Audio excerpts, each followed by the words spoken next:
जी मेरे भाई, ratios open कर लीजिए, रेशोस ओपन कर लीजिए, शाबाश, रेशोस ओपन कर लीजिए भाई जल्दी से, शाबाश, रेशोस ओपन कर लीजिए। एंड पे थ्योरी, ये लिमिटेशन, एंड पे थ्योरी जिधर लिखी है 793 पुरानी किताब में होगा, नई वाली देख लीजिए 797 आसपास होगा कहीं आगे। बच्चों सब इधर, अब मेरे भाई जरा ना बातें आपने जरा मुतवज्जे होके सुननी है भाई, मेरी बातें जरा मुतवज्जे होके सुनिएगा भाई, बहुत तवज्जो से बात सुननी है। इधर देखना भाई मेरे भाई, हमने रेशोस में ना थ्योरी पढ़ी थी विंडो ड्रेसिंग, याद है बच्चों? कुछ टेक्निक्स होती हैं जिनको इस्तेमाल करके ना लोग क्या करते हैं, रेशोस ना वो अपने नंबर्स गलत मैनिपुलेट करते हैं फाइनेंशियल स्टेटमेंट्स। वो जो जब नंबर्स गलत होते हैं तो लोग जो है वो रेशो जिस बेसिस पर निकाल लेंगे वो रेशो गलत आएगी भाई, ऐसे ही है जी। इस टेक्निक को कहते हैं जी विंडो ड्रेसिंग। उसमें 4-5 आपको बातें बताई थी। अच्छा, आज ना हम रेशोस की ना लिमिटेशन डिस्कस करते हैं। क्या करते हैं मेरे भाई? रेशोस की limitation, very very important. Ratios में मेरे भाई window dressing is very very important और लिमिटेशन ऑफ रेशोस भी वेरी वेरी इंपॉर्टेंट।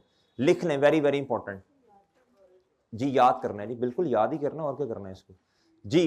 वो विंडो ड्रेसिंग में तो आपको बताया था ना 4-5 बातें, मैंने कहा था जहन में होंगी, 2-3 दफा पढ़िएगा, इंशाल्लाह खुद याद हो जाएगा। अब पहले मेरी बातें गौर से सुन लीजिए, लिमिटेशन क्या है रेशोस की भाई मेरे, बहुत तवज्जो से बात सुननी है। ये जो प्रॉफिट का नंबर है, प्रॉफिटेबिलिटी, ये जो प्रॉफिटेबिलिटी रेशोस निकालते हैं मेरे भाई, अगर आप सुनना, बात सुनना, एक कंपनी है उसकी पॉलिसी डिफरेंट है, उसकी पॉलिसी है इन्वेस्टमेंट प्रॉपर्टी की कॉस्ट मॉडल। दूसरी कंपनी की पॉलिसी है मेरे भाई फेयर वैल्यू मॉडल। क्या है बच्चों? Fair value model. अब मेरे भाई प्राइसेस इंक्रीज हो रही है मार्केट के अंदर। अब जिस कंपनी की पॉलिसी है फेयर वैल्यू मॉडल, वो तो किताबों में गेन रिकॉर्ड कर रही होगी ना, investment property debit fair value gain credit. और दूसरी कंपनी बेचारी जो है वो क्या करेगी, बोलो शाबाश, वो उस पे कॉस्ट मॉडल के मुताबिक डेप्रिसिएशन चार्ज करेगी।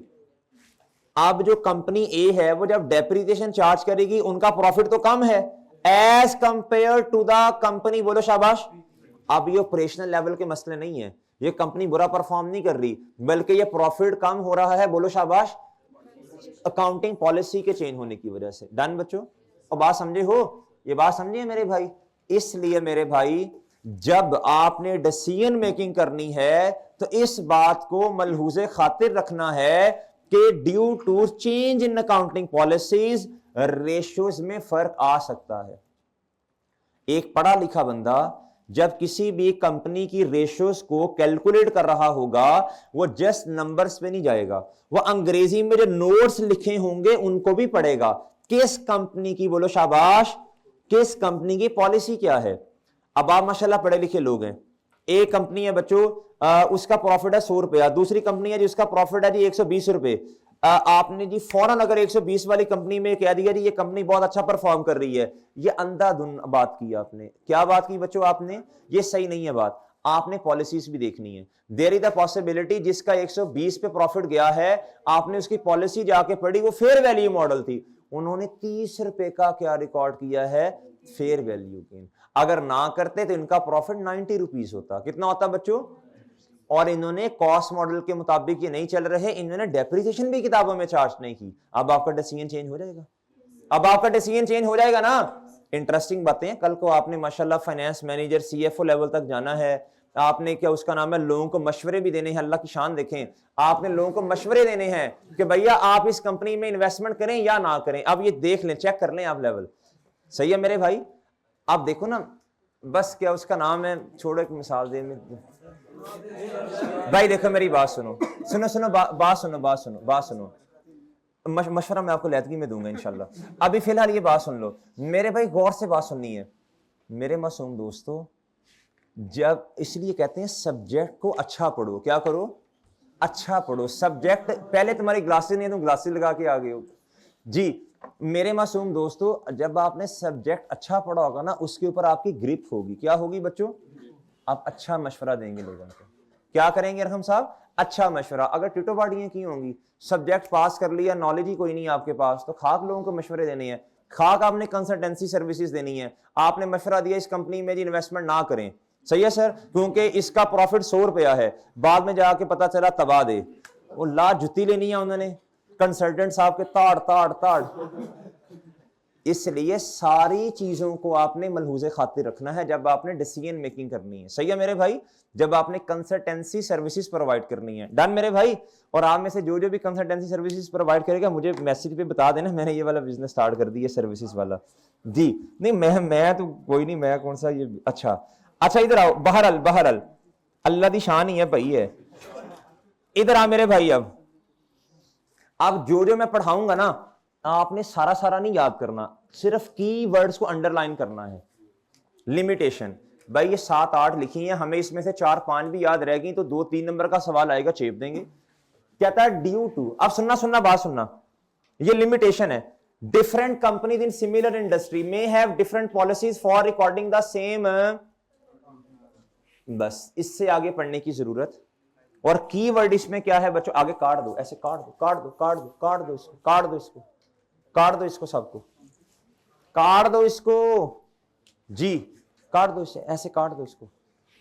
हाँ अगली वाले को, पूरी किताब नहीं भाई, जो 3-4 लाइंस हैं, जज्बाती नहीं होना, ये काट दो, ये काट दो। अब आपको पता होना चाहिए बच्चों, कीवर्ड्स याद करते हैं, कीवर्ड्स को बार बार पढ़ते हैं। Due to difference in accounting policies, बच्चों बताओ शाबाश, ये लिमिटेशन है, प्रॉफिटेबिलिटी रेशियोज पर इंपैक्ट आ जाएगा। क्या आ जाएगा बच्चों? कहता है जी different accounting policies for recording the same accounting transaction, ये लिमिटेशन है। क्या है बच्चों? बस इसको आपने याद करना है। क्या करना है बच्चों? मैं कह रहा हूं याद करना है। क्या कह रहा हूं? अगर इसकी कोई एग्जांपल आपसे पूछ ले तो आप क्या कहेंगे? बोलो। आपके पास इन्वेस्टमेंट प्रॉपर्टी की एग्जांपल है, आपके पास बच्चों IS2 में वेटेड एवरेज से FIFO वाली एग्जांपल है, आपके पास मेरे भाई वो क्या रीवैल्यूएशन मॉडल IS16 वाली एग्जांपल है। इतनी एग्जांपल्स हैं आपके पास। दूसरी बात खुद सोचो, सेम ट्रांजैक्शन, बिल्डिंग है बच्चों, क्या है? एक बंदा स्ट्रेट लाइन पर डेप्रिशिएट कर रहा है, दूसरा बंदा रिड्यूसिंग बैलेंस मेथड पे डेप्रिशिएट कर रहा है। मुझे बताओ बच्चों, जो रिड्यूसिंग बैलेंस मेथड में करेगा उसकी डेप्रिसिएशन आगे आने वाले सालों की कम होगी, वो रेट लगाएगा बुक वैल्यू पे, स्ट्रेट लाइन वाला रेट लगाएगा कॉस्ट पे। डिफरेंस आ गया। लिमिटेशन खुद बनाओ बच्चों, खुद बनाओ बच्चों। जिस चैप्टर की जितनी औकात है उससे ज्यादा उस पर मेहनत नहीं करते कभी भी। रेशियोज को जितना मुश्किल करते जाएंगे आपके काबू ही नहीं आएगा। मैं अंग्रेजियां लिखता जाऊं रेशियोज की, एक्चुअल में ये है फलां है, मेरे भाई जिस चैप्टर की जितनी औकात है उस लेवल तक उसको रखो, उस पर उतनी मेहनत करो जितना उसका लेवल है। बात समझ आई भाई? तो खुद के लिए आसानियां पैदा करो, ना कि मुश्किल। भाई बात समझ आई है? इस चैप्टर को जितना मर्जी मुश्किल करते जाएं, हर रेशियोज में मेरे भाई आपने 1000 चीजें लिखने के लिए आपको सिर्फ एक बात बताइए, आप फॉर्मूला याद हो, आपको यह पता होना चाहिए वाला बढ़ता है तो रेशो बढ़ेगी, नीचे वाला कम होता है तो रेशो। अब रीजन इंशाल्लाह आपका इतना दिमाग तो इंशाल्लाह आपको इतने करवाए हैं कि दिमाग थोड़ा सा तो चलेगा ना, हम इंशाल्लाह 70% मार्क्स आराम से ले लेंगे। डन मेरे भाई? अच्छा जी, ये बात याद होगी मेरे भाई। आगे आओ, इधर आगे आओ मेरे भाई। अब मेरी बात सुनो, अगली बात सुनो, जो पढ़ाता जा रहा हूं बस उसको जहन में रखना है। मेरे मासूम दोस्तों इधर देखना, रेशो आज खड़े होकर आप कैलकुलेट कर रहे हैं on the basis of historical data, on the basis of past data, लेकिन डिसीजन मेकिंग फ्यूचर की है। लेकिन आपने फ्यूचर का इंपैक्ट तो इसमें लिया ही नहीं है, ना आपने इसमें इन्फ्लेशन लिया, ना आपने मेरे भाई इकोनॉमी का चेंज इसमें लिया। और भाई बात समझे हो? तो ये एक बहुत बड़ी लिमिटेशन है। क्या है बच्चों? जब आपने रेशियोज कंप्यूट करनी है तो पढ़ा लिखा बंदा इन्फ्लेशन का इंपैक्ट लेगा। आगे एक बंदा जी, आज आपकी रेशो कम आ रही है, कंपनी ए की रेशो कम है प्रॉफिटेबिलिटी, कंपनी बी की ज्यादा है, लेकिन भाई आपको पता चला कंपनी ए ने 5-6 किस्म के हैवी किस्म के कॉन्ट्रैक्ट्स किए हैं जिधर से प्रॉफिट बहुत ज्यादा आना है। आपने तो फ्यूचर की बात को इसके अंदर काउंट फॉर ही नहीं किया, आप तो गलत नतीजे पे पहुंचोगे। भाई बात समझ आई है? थोड़ा थोड़ा दिमाग खुल रहा है बच्चों? आए इधर। कहता all the information used in ratio analysis is derived from actual historical cost, actual historical results. Highlight कर लो बच्चों, हाईलाइट करो बच्चों, highlight highlight highlight highlight highlight करो, हाईलाइट करो, हाईलाइट करो भाई। अल्लाह के नाम पे हाईलाइटर दें भाई को, कहो कहो अल्लाह के नाम पे हाईलाइटर, पकड़ो पकड़ो, हाईलाइट करो, हाईलाइट जी। साथ वाले को कहो अल्लाह के नाम पे तुम्हें हाईलाइटर दिया, 1000 दफा कहे हाईलाइटर लेके आओ साथ जी। जी दें भाई को जी, अल्लाह के नाम पे दिया जी। इधर जी इधर, चलो बच्चे चलो, तुम ही चाहनो दे को ले आए। अच्छा इधर जी इधर, अब मेरी बात सुनो, अब खुद खुद लिखो, खुद लिखो। इसके अंदर फ्यूचर का इंपैक्ट इनकॉर्पोरेट नहीं है। कहता this does not mean that the same result will carry forward into the, बस आगे काट दो, आगे काट दो, आगे काट दो। इस लाइन को भी याद करने की जरूरत नहीं है। चांद लफ्ज कौन से याद रखने हैं, ये हाईलाइटेड वाले, ये हाईलाइटेड वाले रिजल्ट, क्या बच्चों, हाईलाइटेड वाले, सही है भाई। कहता एक्चुअल हिस्टोरिकल रिजल्ट, ओके भाई।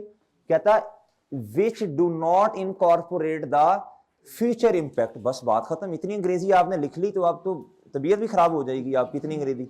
बस ठीक है, इतना 2-4 लफ्ज बहुत है बच्चों। और भाई बात समझे हो भाई, देखो मेरी बात सुनो, अगर मैं आपसे ये कह दूं ना इसको रट्टा लगा लो तो वो मेरे लिए बड़ा आसान है, लेकिन आप लोगों को समझाया जा रहा है, इसलिए इंसानों की तरह समझो बात को, ताकि पर्चे में याद रहे।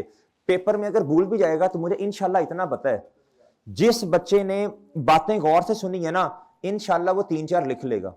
इंशाल्लाह उसको याद आएगा काउंटिंग पॉलिसी का लफ्ज, उसे याद आएगा डिफरेंट एस्टीमेट का लफ्ज, उसे याद आएगा बच्चों इन्फ्लेशन का इंपैक्ट इसमें नहीं है, इसको याद आएगा हिस्टोरिकल रिजल्ट्स की बेसिस पे रेशियोज कंप्यूट होती हैं, याद आएगा इंशाल्लाह। जहन पे जोर देना है।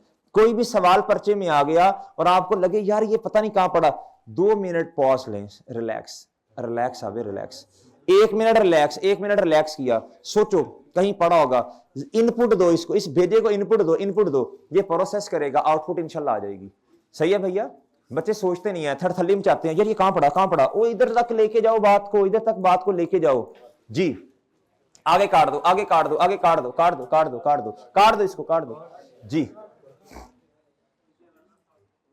आओ मेरे भाई आगे, गुड्डू इधर देखो। हमने कॉन्सेप्चुअल फ्रेमवर्क में ना करंट कॉस्ट का लफ्ज पढ़ा था, किसका लफ्ज पढ़ा था, current cost, replacement cost, well done मेरे भाई। नॉर्मली बहुत तवज्जो से बात सुनना, स्टेटमेंट ऑफ फाइनेंशियल पोजीशन में ना ज्यादातर लोग ना, उसमें ये भी पढ़ा था, उसमें पास पेपर में सवाल आया था, लोग कौन सी बेसिस इस्तेमाल करते हैं, हिस्टोरिकल, शाबाश। ज्यादातर ना कॉस्ट पे रहते हैं वो, फेयर वैल्यू उसमें ना, क्यों मेरे भाई, वो कॉम्प्लेक्स है, क्या है, मुझे अच्छी तरह याद है, इसलिए ना आप लोगों की माशाल्लाह मार्केट में वैल्यू है, मुझे अच्छी तरह याद है। बड़ी बड़ी कंपनीज, बड़ी बड़ी कंपनीज, बड़ी बड़ी कंपनीज, अब देखें, वो इन रिवैल्यूएशन मॉडल था उनका, कौन सा मॉडल था, मैं बड़ी नाम नहीं अब लूंगा, उनको रिवैल्यूएशन इनकॉर्पोरेट किताबों में नहीं करना आती, और आप जैसे लोग जिन्होंने इंसानों की तरह पढ़ी है वो बड़ी आसानी से जाके एंट्रीज कर लेंगे इंशाल्लाह। सही है भाई, भाई बात समझे हो। मुझे अच्छी तरह याद है, अभी आर्टिकल्स में गए ना, 3 या 4 महीने हुए थे बस, तो भाई सारा कुछ होता है। एक तो होती है हड हरामी, एक दूसरा होता है उनको लेटेस्ट फाइनेंशियल, लेटेस्ट IFRS के बारे में नॉलेज ही नहीं होता। अब क्या उसका नाम है जी, मुझे अच्छी तरह याद है, 3 या 4 महीने हुए थे, अभी फर्म में गए, उधर जाकर ये क्लाइंट पे भेजा, मैं नाम नहीं लूंगा, उन्होंने हाथ तक नहीं लगाया रिवेल, सर जी ये रिपोर्ट्स हैं, ये आप खुद देख लें। इससे अराइज होगा सेल्फ रिव्यू थ्रेट, क्या होगा बच्चों, जो ऑडिट में पढ़ेंगे आप लोग इंशाल्लाह जाके, आप अपना ही काम कैसे वेरीफाई कर सकते हो मेरे भाई। अच्छा वो सारा हमने किया भाई, क्यों, पढ़ के गए थे इंसानों की तरह, तो आप भी इंशाल्लाह पढ़ लेंगे। जनरल एंट्री से भाई ने कहा करी, वल्ला जनरल एंट्री से सारा काम हुआ था, सारा काम जनरल एंट्री से हुआ था जी। आ मेरे भाई इधर आओ, इधर अब सुना, इधर इधर देख, एट में ना घर, इधर देख। अच्छा बच्चों इधर देखो, अब ना फाइनेंशियल स्टेटमेंट में ना, फाइनेंशियल स्टेटमेंट में एक बात मेरी याद रखना, अब सेशन एंड भी है ना, तो साथ साथ आपको नसीहत भी करनी है। आप जिस भी जगह पे जाएं अपना काम ईमानदारी से करें, आपकी वर्थ होगी। और अगर आप ईमानदारी से काम नहीं कर रहे मेरे चांद, आपकी कोई वर्थ नहीं है। आप जिस मर्जी सेक्टर में चले जाएं, जिस मर्जी ऑर्गेनाइजेशन में चले जाएं, एम्प्लॉयर के पास बहुत सारे लोग हैं जो, क्या उसका नाम है जी, उस कंपनी को ज्वाइन करना चाहते हैं, व्हाई दे हायर यू। आप एक तो ईमानदार होने चाहिए, दूसरा आपका दिमाग, आप कॉम्पिटेंट भी होने चाहिए, हार्ड वर्कर भी हो, ईमानदार भी हो। सर जितनी भी ऑर्गेनाइजेशंस हैं, जितने भी एम्प्लॉयर्स हैं, उनको 2 तरह के बंदे चाहिए, एक मेहनती और दूसरा बच्चों कॉम्पिटेंट। सही है सर, तो दोनों होने चाहिए। तो भैया इस अप्रोच को आपने ना आगे लेके चलना है, घबराना नहीं है, घबराना नहीं, अपना काम जिम्मेदारी से करना है आपने। आप करेंगे आपकी बहुत बहुत वर्थ है इंशाल्लाह जी। और अगर नहीं करेंगे, हडरा मियाँ करेंगे तो कोई वर्थ नहीं करना। सर आप चली जाएं तो ज्यादा बेहतर है जी। मेरे भाई आओ सुनना, इधर सुनना मेरे भाई। करंट कॉस्ट का एक कॉन्सेप्ट है जी। फाइनेंशियल स्टेटमेंट में कुछ चीजें ना करंट कॉस्ट पे आ रही होती हैं ज्यादातर ना बैलेंस शीट के अंदर। ये कॉस्ट मॉडल इस्तेमाल करते हैं ना पीपी के अंदर, इन्वेस्टमेंट प्रॉपर्टी के अंदर। भाई बात समझे हैं? उस वजह से फाइनेंशियल स्टेटमेंट्स के अंदर, एसओएफपी के अंदर करंट बेसिस पे चीजें नहीं आती हैं, हिस्टोरिकल बेसिस पे आती हैं। लेकिन मेरे मासूम दोस्तों बहुत तवज्जो से बात सुननी है। ये जो प्रॉफिट और लॉस स्टेटमेंट है, इसमें जो सेल है, ये तो आप आज की अमाउंट पे, आज के रेट पे कैलकुलेट कर रहे होगे। आज की बेसिस पर जो रेट चल रहा है, करंट बेसिस पर उस चीज को उस रेट पर बेच रहे होगे। ऐसा है ना मेरे भाई? वो बात समझ रही है? तो ये दोनों में कन्फ्लिक्ट आएगा। क्या आएगा भैया? फाइनेंशियल स्टेटमेंट में आप हिस्टोरिकल बेसिस पे हैं, और सॉरी फाइनेंशियल पोजीशन में, और प्रॉफिट और लॉस में कुछ चीजें जो आपकी आ रही हैं वो किस बेसिस पर है मेरे भाई? आप लाइक विद लाइक नहीं चल रहे। ओके मेरे भाई? भाई बात समझ रहे हो? एक ही चीज को घुमाई जा रहे बार बार। कहता the information on the income statement is stated in, इधर लिखो normally, is normally stated in, is normally stated in, is normally stated in current cost. और आगे उसने लिखा भी है खैर, और क्लोज टू इट, और इसके करीब करीब। कहता जी वेयर एज मेनी एलिमेंट्स, अच्छा सारे नहीं कह रहा, many elements of the statement of financial position are stated at. Okay भाई, और बात समझे हो किस तरह? पेएबल तो पुरानी अमाउंट पे पड़ा होगा, रिसीवेबल तो पुरानी अमाउंट पे पड़ा होगा। आपका जो इन्वेस्ट, समझ आ रही है बातें आपको? इन्वेस्टमेंट प्रॉपर्टी तो भैया आपने कॉस्ट मॉडल पे मिसाल के तौर पे रखी। PP property plan and equipment तो आपने कॉस्ट मॉडल के ऊपर रखा हुआ है। इन्वेंट्री को जो आप किताबों में क्लोजिंग स्टॉक को दिखा रहे हैं, ये तो मेरे भाई आप एवको के ऊपर दिखा रहे हैं, वेटेड एवरेज के ऊपर। आप फाइफो पे लेके नहीं जा रहे। और भाई बात समझे हो? अब आपको ना 3-4 बातें समझ आ गई हैं। एक मेरे भाई लिमिटेशन है अकाउंटिंग पॉलिसी की, किसकी मेरे भाई? उस वजह से नंबर्स चेंज हो सकते हैं। एक है मेरे भाई एस्टीमेट की वजह से। क्यों एस्टीमेट का चेंज? डेप्रिसिएशन का मेथड चेंज है, डेप्रिसिएशन का रेट चेंज है, बच्चों फॉर्मूला चेंज है।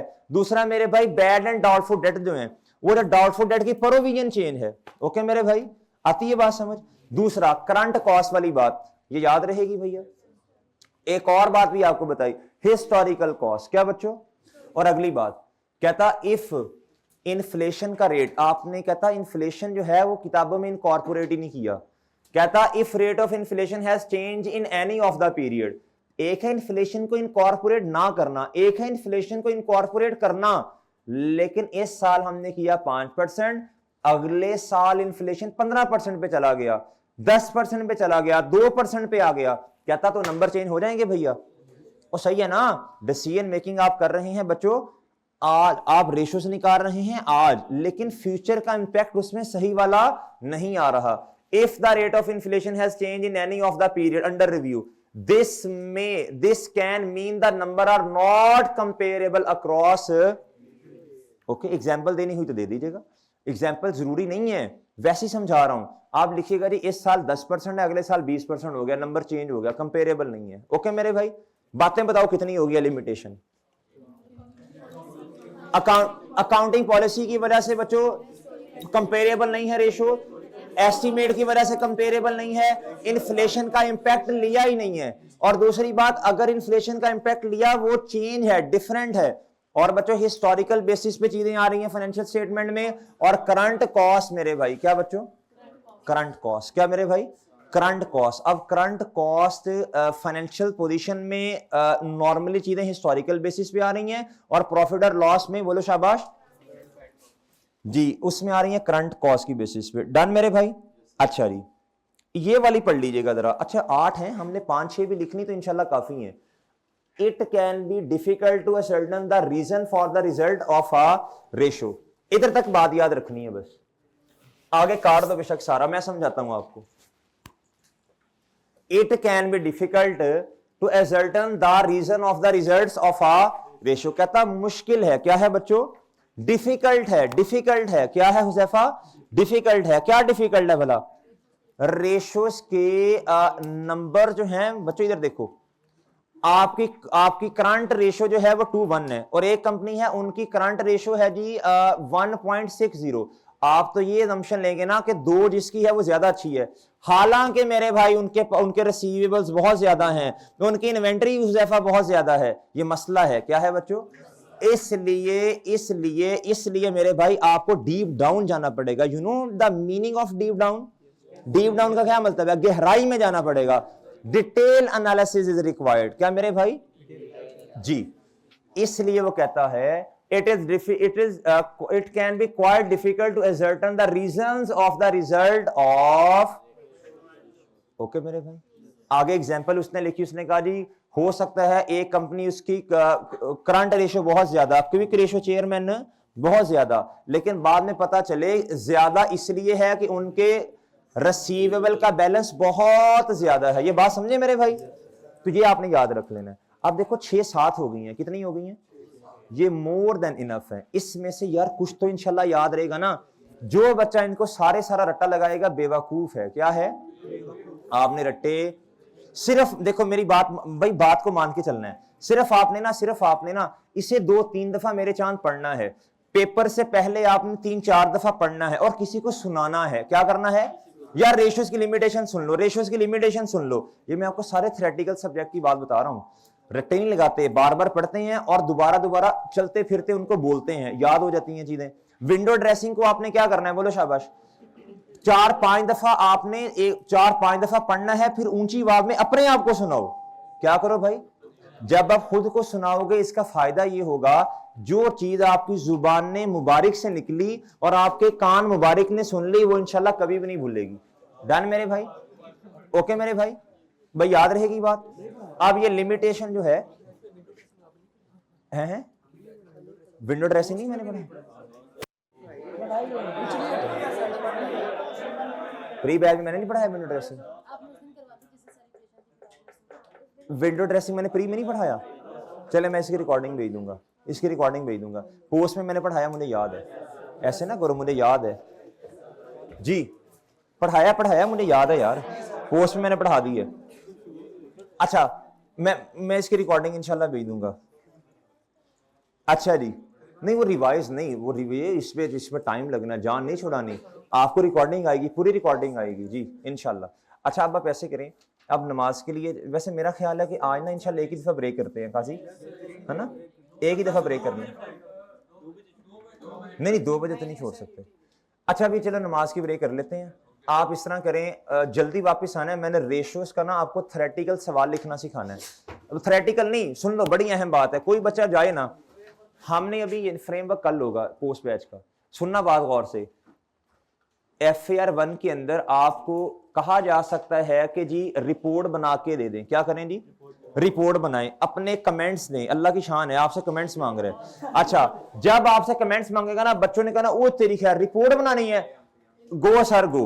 तो भाई वो मैं आपको ना रिपोर्ट का फॉर्मेट बताने लगा हूं। रिपोर्ट का फॉर्मेट क्या होगा, बाकी तो वैसे ही आपने बातें लिखनी है ना। मिसाल के तौर पे सवाल आ जाएगा, बताएं इन्वेस्टमेंट प्रॉपर्टी है जी, फेयर वैल्यू मॉडल है, इसका ट्रीटमेंट बताएं। वो जी सीनियर मैनेजमेंट आपसे पूछ रही है जी, आपने रिपोर्ट का फॉर्मेट बस मैंने सिखाना है, बाकी आपको माशाल्लाह आता है। अभी वापिस आ जाए जल्दी से। हाँ ये रोक दें इधर। अच्छा मेरे भाई इस तरह करें, क्वेश्चन नंबर 10 जी, आप इस तरह करें जी, रेशियोज का ना क्वेश्चन नंबर 10 प्रैक्टिस सेट का, पेज नंबर 805-7 इस तरह करके कुछ होगा। 809 पे या नई किताब जिनके पास है, पुरानी किताब जिनके पास है उनका 805 पे होगा। 800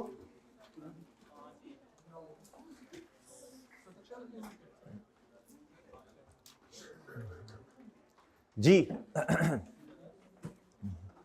कहता ड्राफ्ट और report to the board of directors. आपने क्या करना है जी? रिपोर्ट ड्राफ्ट करनी है, बोर्ड ऑफ डायरेक्टर्स को देनी है जी report, on behalf of CFO, on behalf of analysing the financial performance of Waris limited by evaluating each category of ratios, each category of ratio। अब ना सुनना तवज्जो से बात सुनना। In comparison with the industry, कहता do not write your name और any identification in the report. आपको कभी भी रिपोर्ट का सवाल आ गया, अच्छा रिपोर्ट के क्वेश्चन में ना आपने लिखना है, FAR 1 की बातें ही है, लेकिन आपको रिपोर्ट का फॉर्मेट पता होना चाहिए। क्या पता होना चाहिए बच्चों? अच्छा आप सुनिएगा बात, अब इधर सुनना बच्चों, बात सुनना। अब जो उसने लफ्ज लिखा है ना, ईच कैटेगरी ऑफ रेशियोज, ये प्रॉफिटेबिलिटी वाली रेशियोज हैं, देख लें आप लोग, ये ऊपर प्रॉफिटेबिलिटी वाली रेशियोज है ना, आपने इसका कंपैरिजन इंडस्ट्री के साथ करना है। आपने इसका कंपैरिजन मेरे चांद किससे करना है, इंडस्ट्री।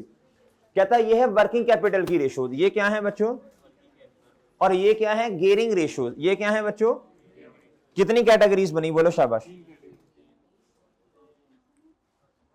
देखो मेरी बात सुनो, उसने आपसे क्वेश्चन में ये कहा है कि भाई हर कैटेगरी, 3 कैटेगरीज हैं। कहता आपने क्या करना है, एवेल्युएट करना है ईच कैटेगरी ऑफ रेशियो, यानी आपने ना कैटेगरीज, 3 कैटेगरीज में जवाब देना है। पहले हेडिंग देंगे प्रॉफिटेबिलिटी की, फिर मेरे चांद हेडिंग देंगे वर्किंग कैपिटल रेशियो, फिर आप हेडिंग क्या देंगे बच्चों, और कंपैरिजन मेरे चांद किसके साथ है, इंडस्ट्री के साथ। किसके साथ बच्चों, इंडस्ट्री के साथ। अब इधर गौर से सुनना भाई, गौर से, ये वारिस लिमिटेड, ये क्या है बच्चों, और ये इंडस्ट्री। अब उन्होंने क्या किया, इंडस्ट्री की 3 किस्म की रेशियोज दी हैं। शहरी यार इधर देखो बेटा, इधर देखो, 3 तरह की रेशियोज दी हैं इंडस्ट्री। उन्होंने कहा जी मैक्सिमम ये हो सकती है, लो ये हो सकती है, एवरेज ये है। ओके, अब जब भी इस तरह का सवाल आएगा, आपकी जो रेशियो आएगी ना, आपने देखना है वो किसके करीब करीब है, किसके क्या है बच्चों, उसके पॉइंट ऑफ व्यू से आपने जवाब देना है। डन मेरे भाई, ये बात समझ रहे हैं आप लोग। अच्छा आप सुनना मेरी बात, अब रिपोर्ट का फॉर्मेट सुन लें। पूरी FAR 1 में बच्चों रिपोर्ट का फॉर्मेट लिखनी, FAR 1 की बातें हैं, रिपोर्ट आ गई, आपसे उसने सजेशंस मांगी है, कमेंट्स मांगे हैं ना, रिपोर्ट का फॉर्मेट मेरे भाई 2 का मतलब क्या होता है, बोलो शाबाश, जिसको रिपोर्ट दी जा रही हो। किन को रिपोर्ट देनी है आपने, बोर्ड ऑफ डायरेक्टर्स। मुखातिब किनको कर रहे हैं, ऑफ डायरेक्टर्स को। किनको मुखातिब किया जा रहा है, बोर्ड ऑफ डायरेक्टर्स को। किनको मेरे भाई,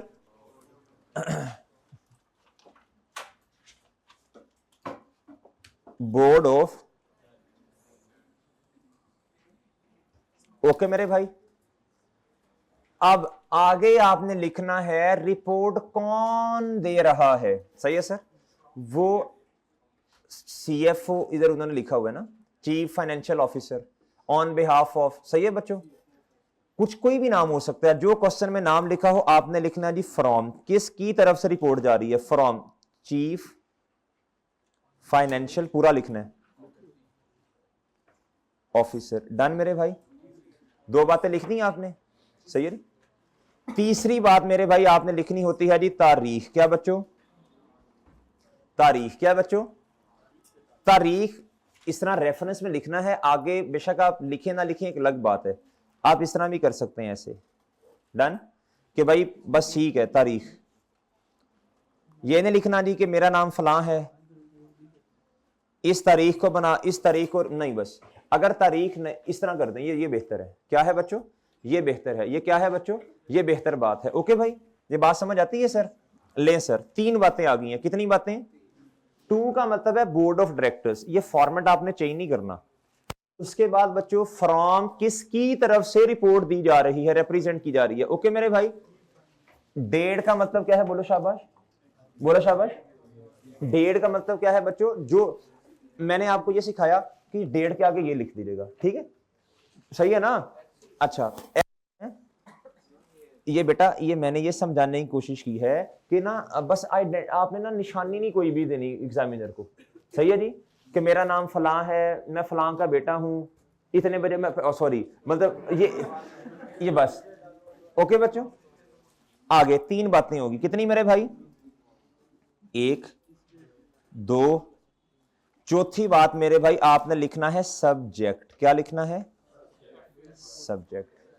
हेलो और चौधरी कहता है FAR 1, और बेवकूफ किस लिए रिपोर्ट बन रही है, FAR 1 पागल।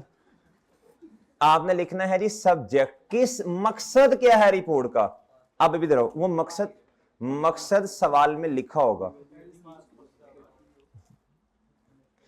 एवेल्युएशन एनालाइजिंग द फाइनेंशियल, ले जी सवाल में से ही ढूंढ लेना है, analysing analysis of performance of Waris limited, financial performance of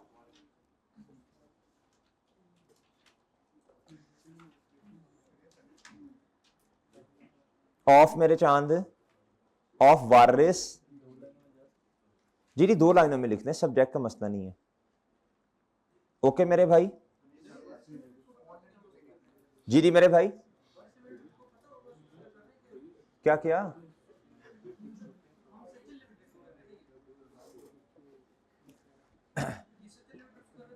वो मैं बताता हूँ वारिस कौन है, मैं बताता हूँ वारिस का, मैं बताता हूँ कौन था जी, मैं बताता हूँ वारिस क्या है, स्टोरी मैं सुनाता हूँ। मैंने पहले रिपोर्ट का फॉर्मेट सीख मेरा चांद, लिख लिया बच्चों? ओके मेरे भाई, टू किसको रिपोर्ट रिप्रेजेंट की जा रही है, फ्रॉम किस की तरफ से, तारीख के आगे ये और आगे ये सब्जेक्ट आ गया जी। FAR 1 नहीं लिखना, इधर लिखना जी जो उन्होंने सवाल में आप analysis of financial performance of Waris limited. Okay मेरे भाई, असल में मैं आपको बता देता हूं, ये ना सवाल जो है अभी पढ़ भी लेंगे।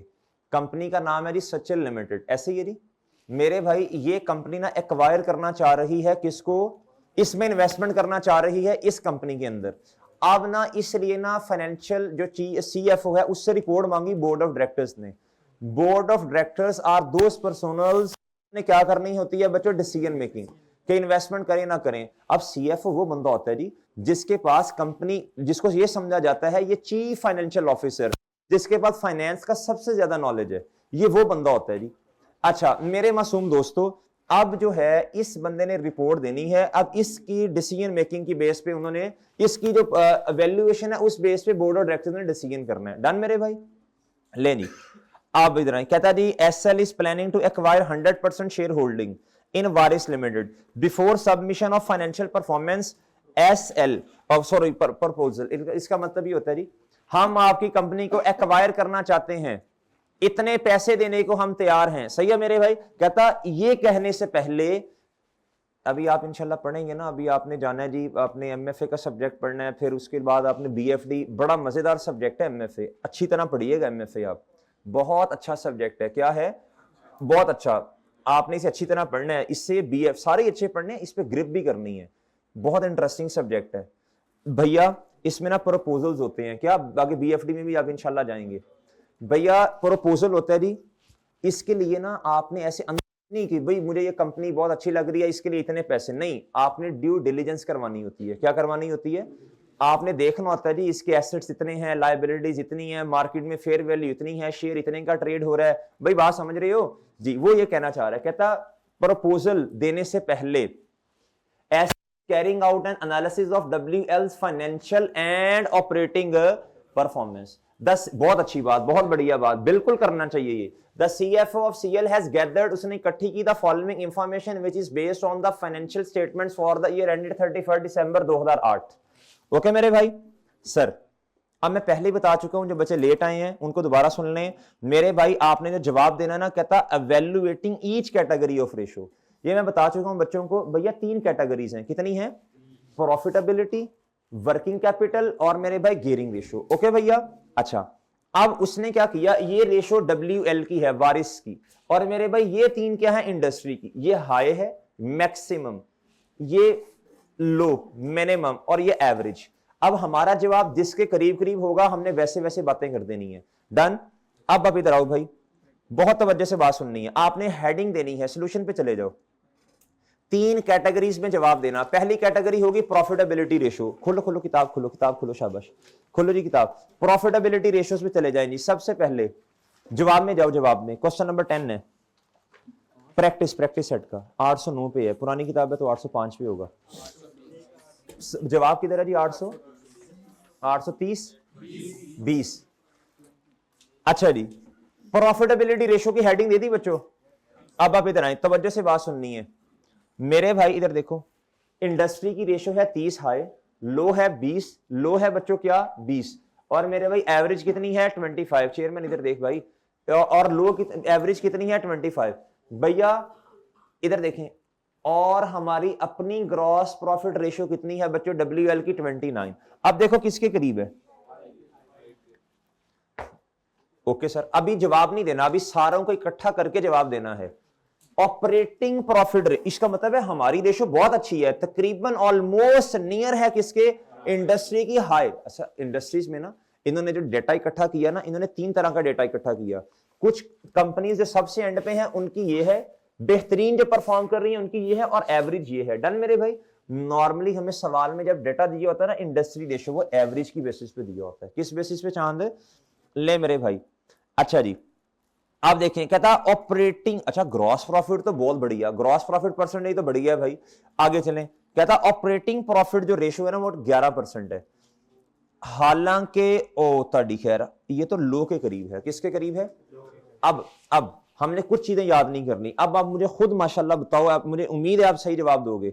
बताओ क्या मसला क्या है यार, ग्रॉस प्रॉफिट रेशो इतनी ज्यादा है और ऑपरेटिंग वेल डन, छा छू गए हैं माशाल्लाह मेरे भाई। आपने कहना है कंट्रोल ही नहीं है हमारा ऑपरेटिंग एक्सपेंस पे, हमारा कंट्रोल नहीं है। हमने अब लिंक करना है मेरे चांद, इधर देखो लिंक करना है। टुट्टी पज्जी अंग्रेजी लिखो, अंग्रेजी के नंबर नहीं काटेगा। लिखो किसी ना लिखो, कुछ लिखो। आपने कहना ग्रॉस प्रॉफिट रेशो हमारी बेहतरीन है, near to the higher ratio of the industry. Okay, while जो आपकी ऑपरेटिंग प्रॉफिट रेशो है वो near to the lower ratio of industry, which is due to lack of control of operating expenses या managing the operating expense. Okay मेरे भाई, खुश हो जाएगा एग्जामिनर। अगली बात। अब मेरे भाई इधर आओ। अब आगे return on share holder equity 9%, ये मेरे भाई तकरीबन एवरेज के करीब है। अब इधर आपने जवाब देना है। इसका फार्मूला सोचो, return on share holder equity, इसका फार्मूला सोचो। पीबीआई ना शेयर होल्डर इक्विटी पीबीआईटी नहीं आएगा चांद, पैट आएगा भाई, पैट आएगा। क्या आएगा भाई? पैट आएगा। वो आता है एवरेज कैपिटल एम्प्लॉयड वाली में, सही है ना? पैट आएगा। पैट डिवाइडेड बाय, बोलो शाबाश, PAT divided by average equity, शाबाश। अब मेरे भाई ऊपर वाला कम तो रेशो कम, और बहुत सिंपल बात है, ऊपर वाला कम है। देखो ना ये ऑपरेटिंग प्रॉफिट कम है ना, तो ये आपने कहना जी ये जो है ना ये कम है ड्यू टू, बोलो शाबाश, नहीं लैक ऑफ तो है। आपने कहना ये कम है बच्चों प्रॉफिटेबिलिटी रेशो कम होने की वजह से। ओके भाई, ओके सर। और अगर आपको सजेशन देनी पड़ी, आपने कहना जी अब मेरी बात सुनना, इस कंपनी में इन्वेस्ट किया जा सकता है। मैं अपनी तरफ से बात बता रहा हूं। आपने सजेशन अगर आपसे मांगी, आपने कहना जी इस कंपनी में इन्वेस्ट किया जा सकता है प्रॉफिटेबिलिटी रेशो को सामने रखते हुए। क्यों? अगर हम अपने एक्सपेंसेस को सही तरह मॉनिटर करना शुरू कर दें, कंट्रोल कर लें, तो इस कंपनी में इन्वेस्टमेंट किया जा सकता है, इन्वेस्टमेंट की जा सकती है, कोई कबाहत नहीं है। डन मेरे भाई। अगर लिखा होता ना कंपनी को नियर फ्यूचर में सेल ही नहीं कंपनी की हो रही, कंपनी की प्रोडक्ट जो है वो क्या उसका नाम है खराब हो गई है, कंपनी के अगेंस्ट केसेस हो गए हैं, हम कहते ना भाई ना, हमने नहीं इसमें इन्वेस्ट करना, इस तरह की कोई बात नहीं है। अब चलो शाबाश पढ़ो भाई इसको, ये पढ़ लो प्रॉफिटेबिलिटी रेशो, शाबाश भाई। मुझे उम्मीद है आप इंशाल्लाह कुछ ना कुछ लिख के आएंगे। मेरे चेहरे पे नहीं लिखा चांद हुजैफा, उधर देखो किताब पे, प्रॉफिटेबिलिटी रेशोस जी, लिख जल्दी शाबाश जी, शाबाश। पढ़े नहीं पढ़े शाबाश, जल्दी पढ़े शाबाश।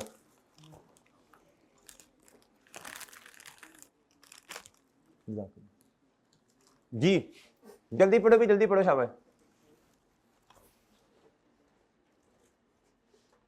तकरीबन वही बातें हैं भाई, ऐसा ही है ना? डन मेरे भाई, देख लो। ओके बच्चों, रिपोर्ट का फॉर्मेट समझ आया? लिखना तो आपको माशाल्लाह पहले भी आता था, लेकिन अब चेंज क्या हुआ? कहता ईच कैटेगरी, हर कैटेगरी को लहदा लिखो। ऐसी है भैया सर। अब आप आए वर्किंग कैपिटल रेशियोज पे, किधर आना है मेरे भाई? Current ratio, inventory turnover days, और मेरे भाई रिसीवेबल कलेक्शन। ओके भैया, अच्छा अब इधर देखें, मुतवज्जे हो जरा,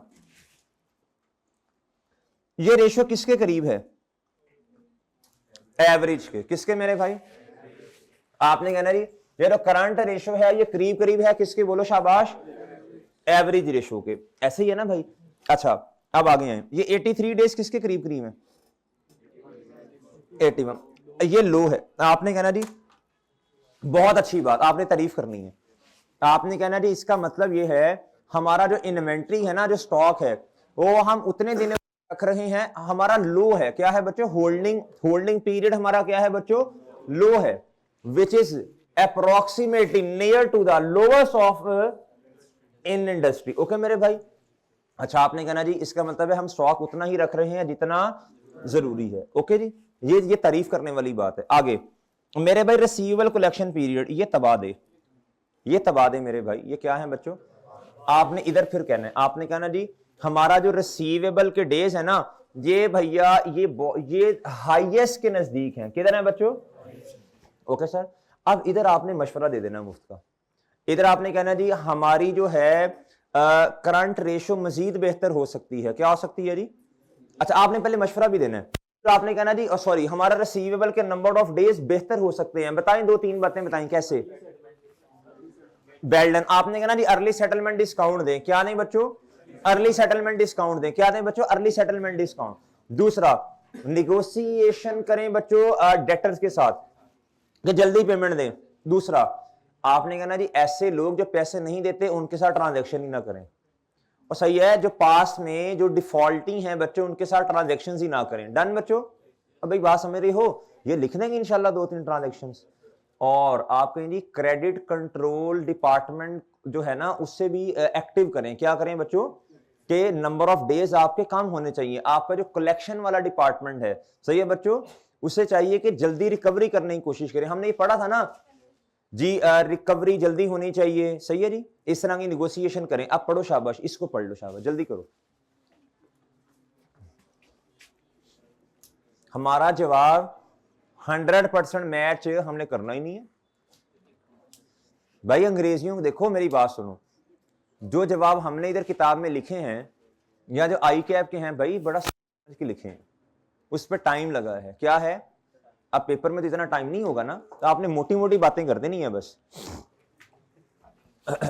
जी मेरे चांद, ओके ओके है चांद सर।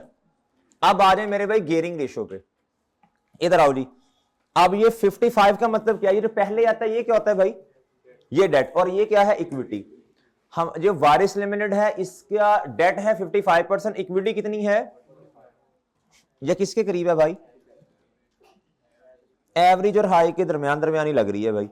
अच्छा, इसमें आपने कहना जी डेट इक्विटी रेशो में हमारी कंपनी जो ज्यादा कहां से मैनेज किया जा रहा है?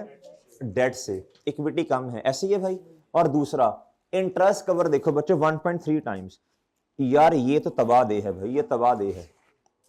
इंटरेस्ट कवर रेशो का मुझे मतलब बताएं पहले फॉर्मूला बताओ। PBIT divided by financial charges या इंटरेस्ट एक्सपेंस। इसका मतलब ये होता है प्रॉफिट 1.3 टाइम्स ज्यादा है इंटरेस्ट एक्सपेंस से। आपने कहना ये बहुत बड़ा रिस्क है। क्या है बच्चों? देयर इज अ पॉसिबिलिटी का हमारी कंपनी जो है इतने पैसे भी ना, इतना प्रॉफिट भी ना हो कि हम इंटरेस्ट भी पे ना कर सकें। और एक बात याद रखना, जब आप बैंक को इंटरेस्ट पे नहीं करते ना तो आपकी कंपनी डिफॉल्ट कर लेती है। क्या कर लेती है बच्चों? डिफॉल्ट हो जाता है। क्या हो जाता है बच्चों? और सही है भाई। क्यों? आपको ये जो लोन होता है ना, लोन, अगर आपने बैंक का लोन बैंक का इंटरेस्ट पे नहीं किया, आपका लॉन्ग टर्म लोन फौरन वो कहते हैं अभी दे दो, अभी दे दो, अभी दे दो। आपका लॉन्ग टर्म लोन फौरन करंट लायबिलिटी के अंदर कन्वर्ट हो जाता है। क्या हो जाता है बच्चों? याद रखना, जब आप ना बैंक के साथ जो आपकी डीलिंग होती है, आप वो उस पर पूरा नहीं उतरते। आपने निगोशिएशन की, बैंक ने कहा अच्छा यार मैं तुम्हें थोड़ा सा रिलैक्स करता हूं। अगर बैंक ने कहा नहीं भाई अभी फौरन, अगर आपके एग्रीमेंट जो है बच्चों वो जो कॉन्ट्रैक्ट में बातें लिखी थी आपने वायलेट कर दी, अब क्या होगा भैया? आपकी नॉन करंट लायबिलिटी इमीडिएटली क्या बन जाएगी मेरे दोस्तों? Current liability. बैंक का अभी बैंक रिकॉल कर लेगा अपना नॉन करंट लोन। ओके मेरे भाई, ये बात समझ आएंगे भैया? अब आपने कहना जी ये बहुत बड़ा रिस्क है। क्या है बच्चों? आपने कहना जी कंपनी जो है इसका इंटरेस्ट ज्यादा है, इन्होंने ज्यादा डेट लिया हुआ है और प्रॉफिट कंपनी का कम है। क्या है बच्चों? मशवरा क्या देंगे इधर आप कहेंगे, अगर देना पड़ा मशवरा आप कहेंगे अगर कंपनी के पास कैश पड़ा है तो लोन क्या कर दें? रीपे करें। क्या करें बच्चों? ऐसे ही है। चलें अब आप इसको पढ़ें, तकरीबन यही बातें होंगी। मशवरा खैर मैंने अपनी तरफ से दी है जी मेरे भाई। ये खदशे की बात है, ये कोई इतनी अच्छी बात नहीं है। ये इतनी 1.3 टाइम्स, 1.3 टाइम्स का मतलब क्या होता है जी? नहीं, मतलब क्या है? ऊपर वाला 1.3 टाइम्स ज्यादा है किससे? पीबीआईटी ज्यादा है किससे? इंटरेस्ट एक्सपेंस से। वो ऐसे ही है भाई, पढ़ लो, शाबाश, तकरीबन वही बातें हैं। ओके सर, कुछ ना कुछ इंशाल्लाह लिख लेंगे ना।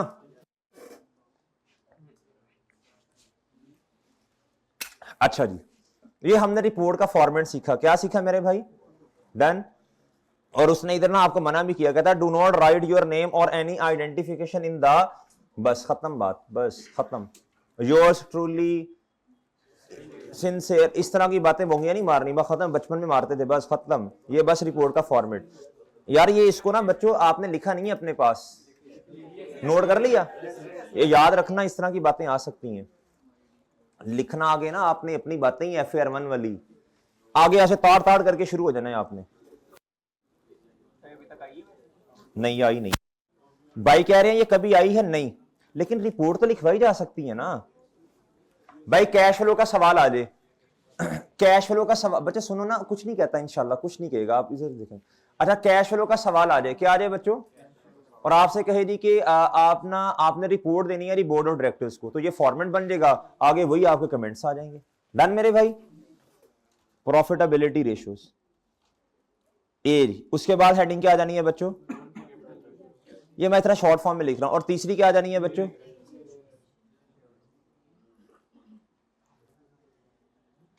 ओके सर, डन बच्चों। ये अब जरा बात तवज्जो से सुनिएगा बच्चों। 3 रेशोज ऐसी हैं जो अभी ना छोटी छोटी सी रेशो ना टाइम्स वाली हैं। कौन सी हैं वो मैंने आपको जरा पढ़ानी है जी।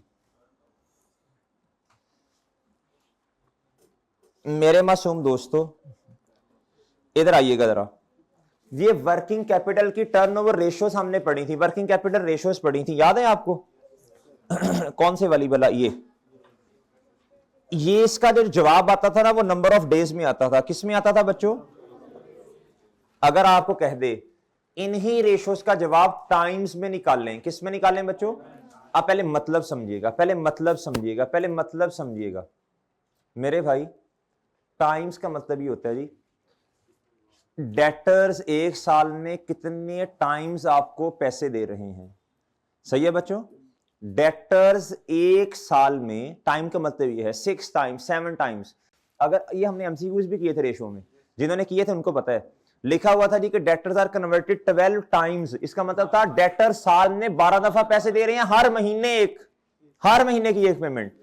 अगर क्वेश्चन में लिखा हो debtors are converted into 6 times, सही है बच्चों, तो इसका मतलब है डेटर एक साल में 6 दफा पैसे दे रहे हैं।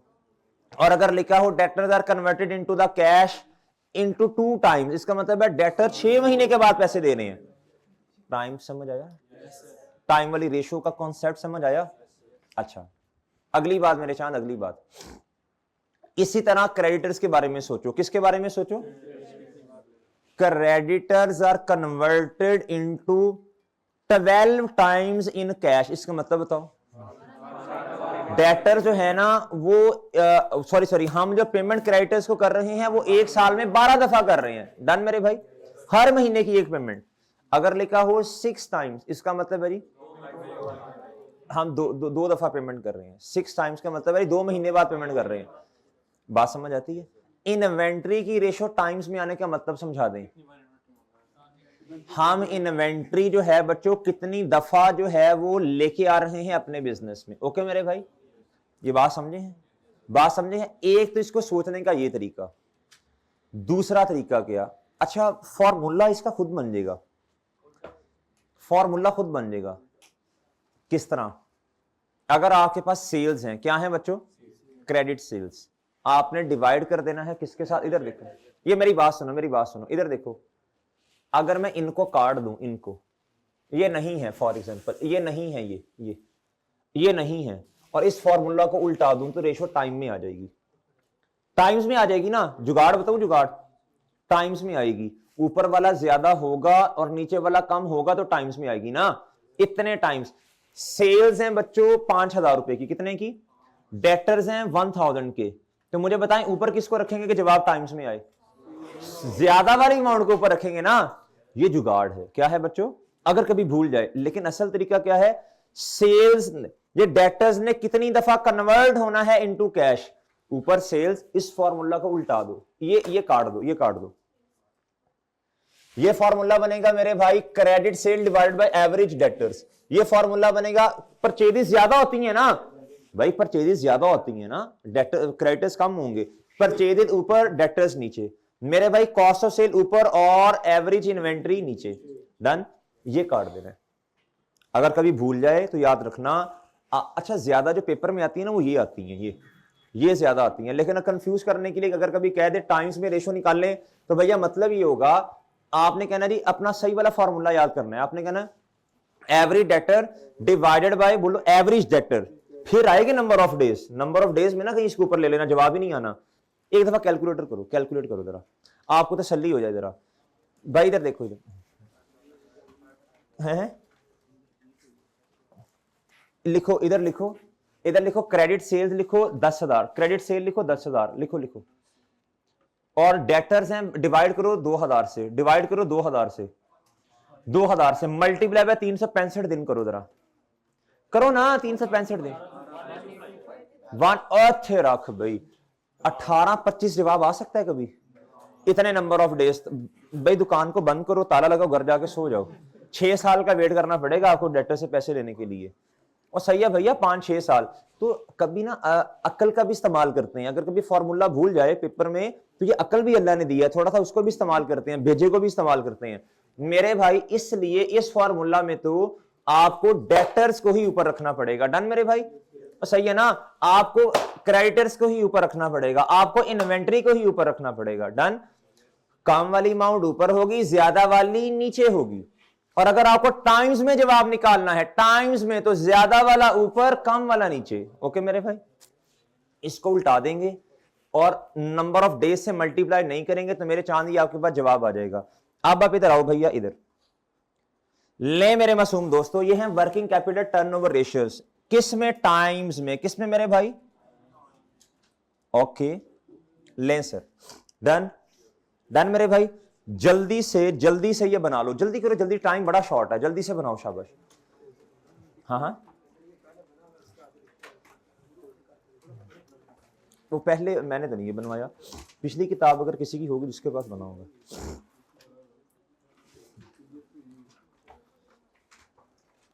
लिख लो भाई, लिख लो। फिर आप लोगों ने पीडीएफ किसने याद रखनी है? हैं? नहीं बैठना, नहीं बैठने से तो मसला हो रहा है, इस तरह सही है जी। इधर देखो मेरे भाई, इधर देखो, ये है ₹1000। क्या है बच्चों? ₹1000। इधर देखो, क्रेडिट सेल्स ₹1000 जी, नोटेड, इंशाल्लाह जवाब मिलेगा। ₹1000 एवरेज डेटर्स हैं ₹50 के मेरे भाई। 20 टाइम्स ये रेशियो आई। एक दफा सुनिएगा, इसका मतलब क्या है?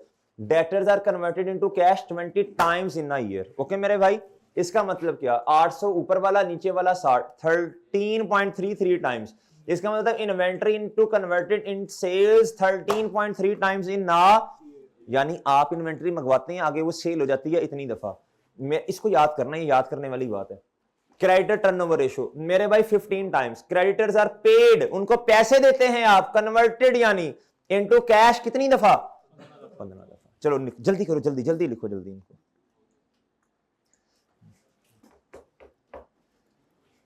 अब बात समझे हो?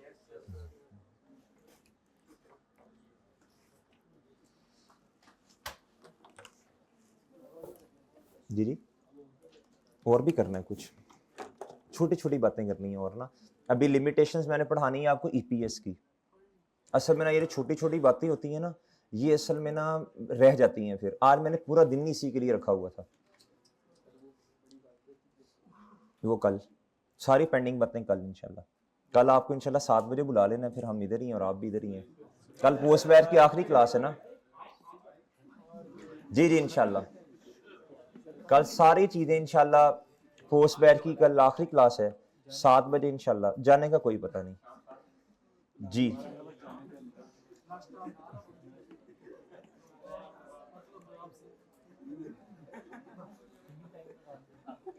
वो आपको इंशाल्लाह नाश्ता पप्पा करवाएंगे आपके।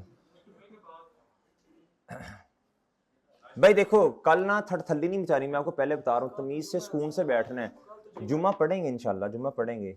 आपने जल्दी जाना है? जी जी, इबादत जी इंशाल्लाह हम भी पढ़ेंगे जुम्मा।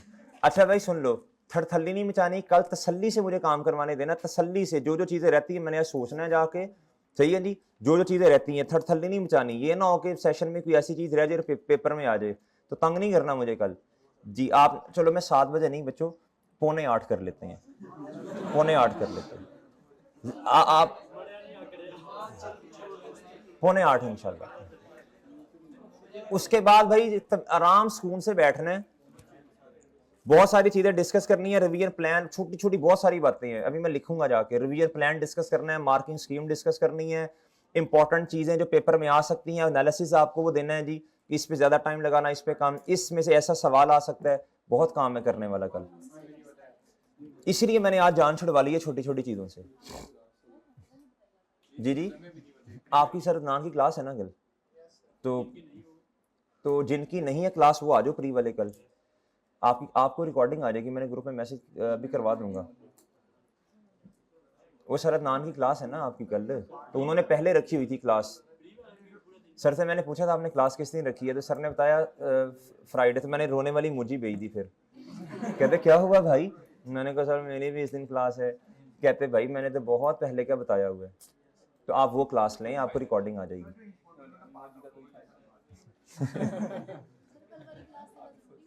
जी जी, कल वाली क्लास लेना जरूरी है। नहीं, प्री वालों ने तो बहुत सारी बातें वैसी उनको नहीं, उनकी इनकी पेंडिंग है ना, आपको तो हो गई है। लेकिन कल वाली क्लास यूट्यूब पे आ जाएगी, वो आपने लेनी है। एनपीओ की थ्योरी रहती है ना, अभी आपकी भी रहती है, छोटी छोटी बातें, वो सारी बातें इंशाल्लाह कल होंगी। अच्छा, आपने लिख लिया होगा इतनी देर में, मैंने नहीं टाइम देना। मैं क्या कर रहे हो भाई?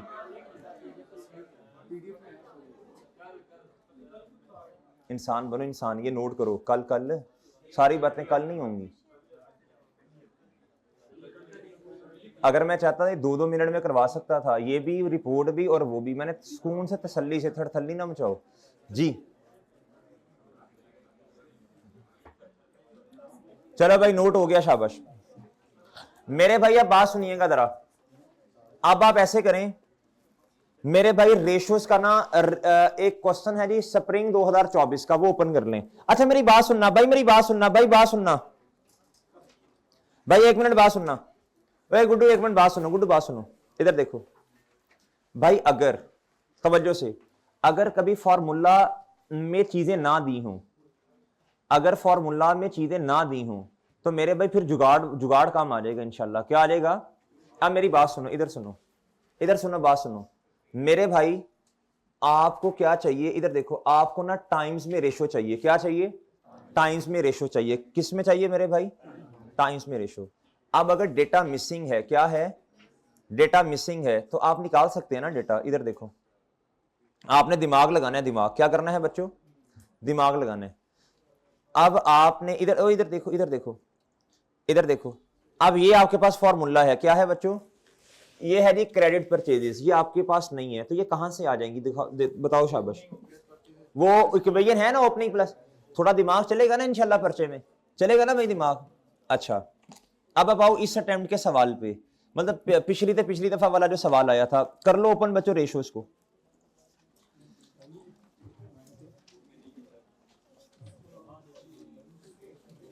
ऐथे रख।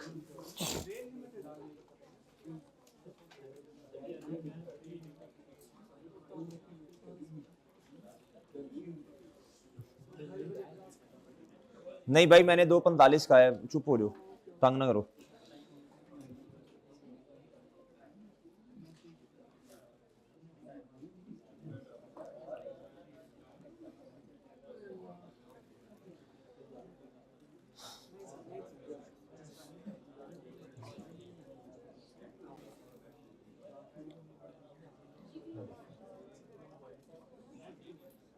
बच्चों क्वेश्चन नंबर 14, क्वेश्चन नंबर 14 बच्चों, क्वेश्चन नंबर 14। ये आप, ये ना किताब में नहीं होगा, जिनके पास पुरानी किताब है। जिनके पास नई वाली किताब में तो होगा ना। इधर देखो, इधर ओ भाई, इधर देखो गुड्डू, इधर देखो। कहता suggest one potential action for each component of the operating cycle to assist GL in decreasing its operating cash cycle. मेरे मासूम दोस्तों, ये 3 नंबर का जवाब तो इसमें से हर बच्चा 3 नंबर लेके जा सकता था। ये तो मुफ्त के मशवरे हैं। आपने अपना ऑपरेटिंग साइकिल कम करना है, बेहतर करना है, मशवरा दो भाई, जल्दी जल्दी जल्दी। आप creditor period usually allowed to customer, आप इस तरह करें, आप इस पे मशवरा देंगे जी अर्ली पेमेंट डिस्काउंट दें और इनसे जल्दी जल्दी पैसे कलेक्ट करें। ओके मेरे भाई। अच्छा, उन डेटर्स के साथ ट्रांजैक्शन ना करें जो डिफॉल्ट कर रहे हैं। मेरे भाई क्रेडिटर के साथ निगोशिएशन करें, उन्हें कहें नहीं हमारा टाइम पीरियड एक्सटेंड कर दें, एक्सटेंडेड टाइम पीरियड। ओके ऐसे ही ना भाई। उसके बाद मेरे भाई इन्वेंट्री पे कंट्रोल रखें, ज्यादा होल्ड करके अपने पास ना रखें। 3 में से 3 नंबर आगे भाई, आगे कहता है नंबर ऑफ डेज कंप्यूट कर दें। क्या करते मेरे भाई, आप बहुत तवज्जो से बात सुननी है। इस क्वेश्चन में जुगाड़ चलना था। क्या चलना था, आपके पास ना रेशियोज जो है ना डेटर की और मेरे भाई क्रेडिटर की, ये आ ही नहीं सकती, ना तो टाइम्स वाले फॉर्मूला से आ सकती हैं, ना ही नंबर ऑफ डेज वाले से। इधर देखें, कहता sale during the year 25% markup on cost. Okay मेरे भाई, अब मेरी बात सुनना, आपको ना जो इन्वेंट्री है उसके लिए रेशो का फॉर्मूला क्या बनेगा, average inventory divided by cost of sale multiply by बच्चों, मल्टीप्लाई बाय 365 डेज, ऐसे ही है। अच्छा, इस फॉर्मूला से तो नंबर ऑफ डेज नहीं आने, कंफर्म बात है। सोच लो क्यों नहीं आने, सोच लो सोच लो सोच लो सोच लो। क्या इस फॉर्मूला से नंबर ऑफ डेज आ सकते हैं, क्या इस फॉर्मूला से? अच्छा, आपने ना नंबर ऑफ डेज कैलकुलेट करने हैं। क्या करने हैं बच्चों, सोचो सोचो सोचो, सोचना सोचना, इस सवाल में सोचना है मेरे भाई। इन्वेंट्री, इधर देखो, आपके पास फॉर्मूला होता है जी average inventory divided by cost of sale multiply by 365 दिन। मेरे भाई मसला ये है, हाँ इस फॉर्मूला से ये तो आ सकता है, खैर ये आ सकता है, डेटर्स और क्रेडिटर्स नहीं आएंगे। इधर देखो बात सुनो, इससे ये आ सकता है, इधर देखो कॉस्ट ऑफ सेल आ जाएगी, इस फॉर्मूला से आ सकता है, आ सकता है मेरे भाई। 100 मिलियन क्या है बोलो शाबाश, सेल्स। क्या है बच्चों, 100 मिलियन क्या है बच्चों, सेल्स। ओके भाई, आप मुझे बताओ मार्कअप ऑन कॉस्ट इक्वेशन क्या बनेगी, C plus P is equal to S, ऐसे ये इक्वेशन बन जाएगी भाई। ऑन के बाद लफ्ज बताओ,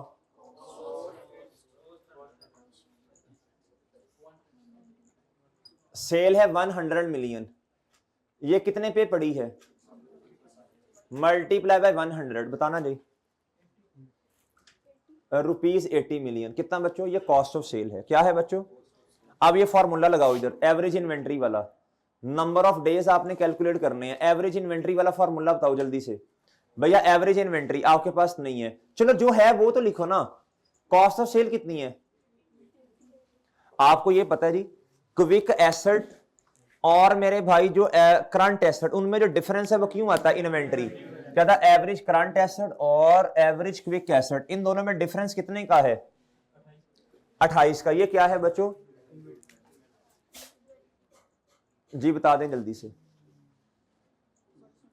वो आपने वो टेबल बनाना था ना, आपने कहना था जी डेटर के डेज क्या बच्चों, भाई कुछ समझ ना आए फॉर्मेट तो बना लेते हैं ना, क्रेडिटर के डेज, और इसके साथ ऐसे ताड़ करके आपने ब्रैकेट लगा देनी थी। और मेरे भाई किसके डेज जी, फॉर्मूला इधर लिख देना ना। अच्छा, वो नई किताब वालों के पास है, पुरानी वालों के पास नहीं है। अच्छा, वो उनको मैं सोल्यूशन दिखा दूंगा, वो तस्वीर ले लेंगे। अच्छा मेरे भाई ये कितना आ जाएगा, 127 पॉइंट। तो ये मशवरा यही देना बनता है कि भाई इतना स्टॉक क्यों आपने होल्ड करके रखा हुआ है इतने दिनों का, पागल हो आप। ये बहरहाल आपने नहीं कहना। अच्छा अब मेरी बात सुनो, अगली बात सुनो, अगली बात सुनो, अगली बात सुनो। अब आपने नंबर ऑफ डेज निकालने हैं किसके, बोलो शाबाश। अब आपने नंबर ऑफ डेज निकालने हैं किसके, मेरे भाई अब सुनना बात, गौर से बात सुनना, गौर से मेरे भाई। नंबर ऑफ डेज जब आपने डेटर्स के निकालने हैं तो फॉर्मूला बताओ शाबाश, जल्दी बोलो जल्दी। यार ये डस्टर किधर है जी, नंबर ऑफ डेज आपने किसके निकालने हैं बच्चों, फॉर्मूला बताओ भाई। Average debtors, average average debtors. क्या आपके पास एवरेज डेटर्स हैं मेरे भाई, आपके पास क्रेडिट सेल्स हैं, मल्टीप्लाई बाय 365 दिन, ये नहीं है बच्चों। कोई तरीका है आपके पास ये निकालने का जी। इधर देखो, इधर देखो, इधर इधर देखो मेरे मासूम दोस्तों, ये क्या लिखा है इधर देखो, कहता जी creditor period usually allowed to customers 30 दिन। बच्चे पता क्या करेंगे, इधर ला के लिख देंगे 30 दिन।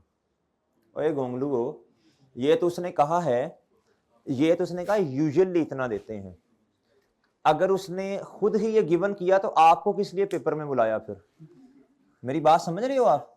और बात समझ रही हो ना? अच्छा, अब तवज्जो से बात सुननी है। अब मेरे मासूम दोस्तों, आपने क्या करना है, इस फॉर्मूला से तो ये नहीं आएगा, ये एवरेज डेटर्स नहीं है ना। इधर कोई और फॉर्मूला है? कोई और फॉर्मूला? टाइम्स वाला फॉर्मूला है? इधर देखें, नंबर ऑफ टाइम्स देखते हैं, नहीं लगेगा तो जुगाड़, मैं एंड पे आपको जुगाड़ भी बताऊंगा। इधर देखो, वो सोल्यूशन में वैसे ही किया हुआ है हमने। इधर देखना, इधर नंबर ऑफ टाइम्स वाला फॉर्मूला क्या है बोले? ये टाइम्स आ जाएगी credit sale divided by average debtors. बताएं जी, ये एवरेज डेटर इधर चले जाएंगे, एवरेज डेटर इधर चले जाएंगे ना जी। क्रेडिट सेल्स कितनी है जी? रुपीस। और टाइम्स में ये रेशो कितनी है बोलो? टाइम्स में ये रेशो कितनी है मेरे भाई? रिसीवेबल टर्नओवर 7 जी, 7 टाइम्स जी। जवाब बताना जरा। 14.28 ये एवरेज डेटर्स हैं। इधर पुट करो 14 ये और ये, बताओ कितने नंबर ऑफ डेज आते हैं? ये 14.28 divided by credit sale multiply by 365 दिन, 52 पॉइंट आ जाएंगे भैया। अब आपको इसका सहारा लेके ये करना पड़ना था। एक दफा कैलकुलेटर पकड़े, एक दफा कैलकुलेटर दिखाओ।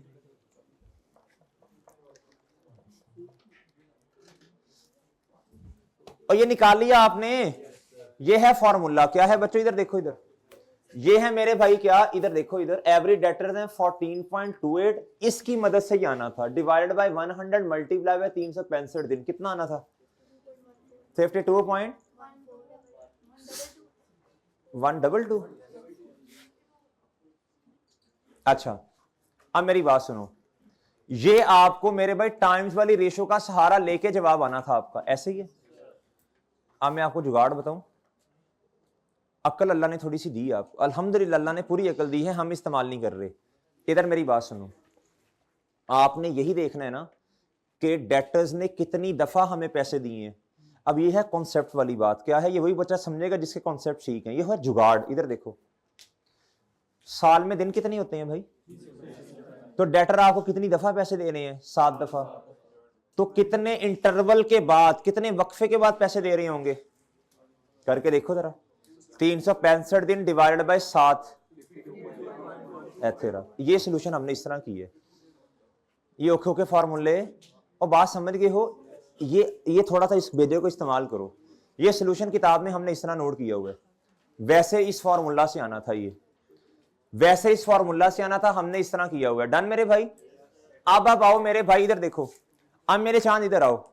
अब आप इधर आओ, इधर आओ, इधर आओ। अब आप आओ क्रेडिटर नंबर ऑफ डेज। अब आपको ये पता, इधर देखो, इधर इधर देखो भाई, इधर देखो, गौर से देखो। ये पेएबल टर्नओवर का 9 टाइम, इसका मतलब समझाओ क्या है? डेटर एक साल में कितनी दफा पैसे देते हैं? तो एक साल में दिन कितने हैं? 365। अगर उन्होंने 9 दफा पैसे दिए तो कितने कितने वक्फे के बाद पैसे दिए होंगे? 365 दिन डिवाइडेड बाय कितना आया भाई? 40.55।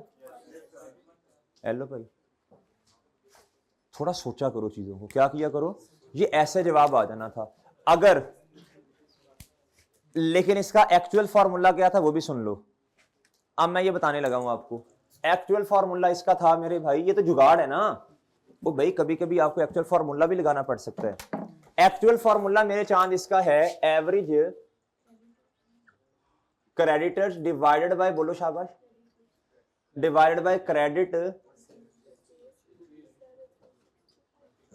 मल्टीप्लाई बाय 365 दिन। ओके मेरे भाई, ऐसे ही है ना सर? अच्छा, क्या आपके पास ये है बच्चों? ये नहीं है, ये नहीं है ना मेरे भाई। क्रेडिट परचेजेस हैं आपके पास? क्रेडिट परचेजेस हैं आपके पास? किधर है पढ़ी, बताएं शाबाश। आपके पास क्रेडिट परचेजेस नहीं है, नहीं है ना भाई। अब टाइम वाले फॉर्मूला पे आओ, टाइम वाले फॉर्मूला पे आओ। 9 टाइम्स आपने इधर ऊपर का लिखना था, क्रेडिट पर डिवाइडेड बाय, ओके मेरे। आपके पास ये भी नहीं है, ये भी नहीं है, तो जुगाड़ ही चलना था फिर ये। ओके मेरे भाई, कॉस्ट ऑफ सेल लिख लें, कॉस्ट ऑफ सेल लिख लें, कॉस्ट ऑफ सेल लिख लें, फिर एज्यूम कर लें, एज्यूम कर लो बच्चों, इधर फिर एज्यूम करो कॉस्ट ऑफ सेल इसके बराबर है, एज्यूम कर लो, नीचे असम्पशन ले लेनी थी, ठीक है मेरे भाई, और सही है। चलें अब आप इसका सोल्यूशन ना इधर से पिक ले लें सोल्यूशन की।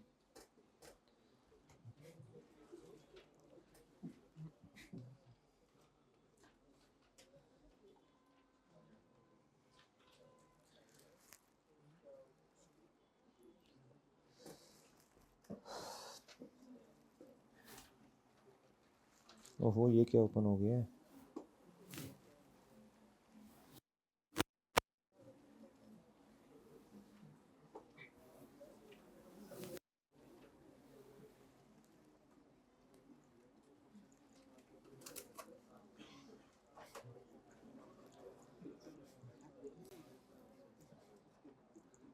भाई ये लो, ये इसकी तस्वीर ले लो, ये तस्वीर ले लो भाई, तस्वीर ले लो इस सवाल की।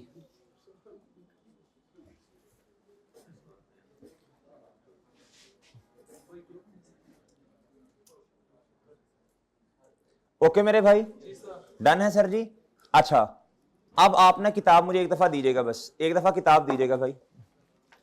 अब आप हमने ना भाई इधर बात सुनना, हमने ना एक सवाल किया था जिसमें इंक्रीज डिक्रीज था ना मेरे भाई, जिसमें रेशियो इंक्रीज हो रही है डिक्रीज, उसी तरह का एक क्वेश्चन आपने खुद करना है जी सॉल्व, उसी तरह का एक क्वेश्चन आपने खुद सॉल्व करना है ना, ये आपको बता रहा हूं, बस एक मिनट दें।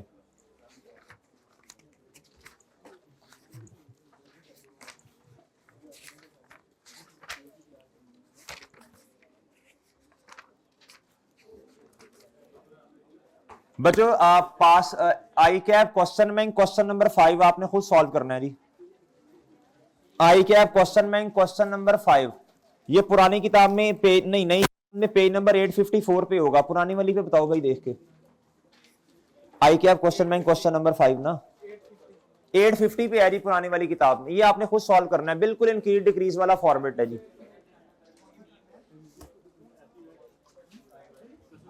क्या नाम है इसका? एवरी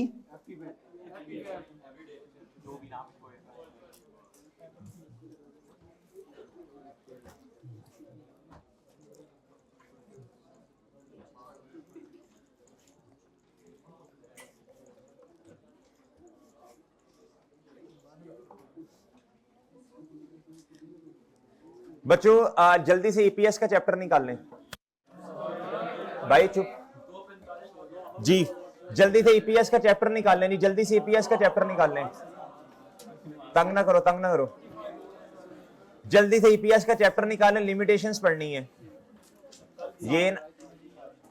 ये ना हो मेरे भाई के पूरा सेशन पढ़ा एंड पे जल्दी जल्दी के चक्कर में अल्लाह ना करे कोई सवाल आ जाए इसमें से, फिर हम देखें जी। पेन जी ईपीएस का चैप्टर जी, लिमिटेशंस निकाल लें जी, लिमिटेशंस। भाई ये चैप्टर ना प्री वालों ये सॉरी आज के दोनों जितने भी 2 पार्ट्स है ना, ये प्री वालों को भी जाएंगे, और कल प्री वाले भी क्लास में आए, ठीक है जी। जिनकी सर अदनान की क्लास नहीं है, जिनकी है वो इंशाल्लाह आपको लिंक दे दिया जाएगा जी मेरे भाई। लिमिटेशन बच्चों, लिमिटेशन ऑफ ईपीएस, अब जिस तरह हमने 558 पुरानी ओल्ड बुक में, नई वाली में देख लेना भाई, आसपास होगा, जितनी जल्दी आप चुप होंगे उतनी जल्दी ये काम हो जाएगा। जल्दी नहीं मैंने करनी, मैंने तसल्ली से पढ़ाना है, तो रोला ना डालो, चुप हो जाओ। अब मेरी बात सुनो इधर मेरे भाई, जिस तरह हमने रेशियोज की लिमिटेशन पढ़ी ना मेरे भाई, इस तरह इधर भी लिमिटेशन है। अब मैं आपको लिंक करवाता हूं, इधर देखो, उधर हमने लिमिटेशन पढ़ी ना, प्रॉफिटेबिलिटी में मसला है, किस में मसला है मेरे चांद? तकरीबन मिलती जुलती बातें ईपीएस में भी हैं। वजह ये जो अर्निंग्स हैं, फॉर्मूला यही है ना, earnings divided by weighted average number of shares. भाई अर्निंग्स का बेसिक पॉइंट तो प्रॉफिट आफ्टर टैक्स ही है ना, हाँ उसमें से इररिडीमेबल प्रेफरेंस शेयर का डिविडेंड वो माइनस करना होता है आपने।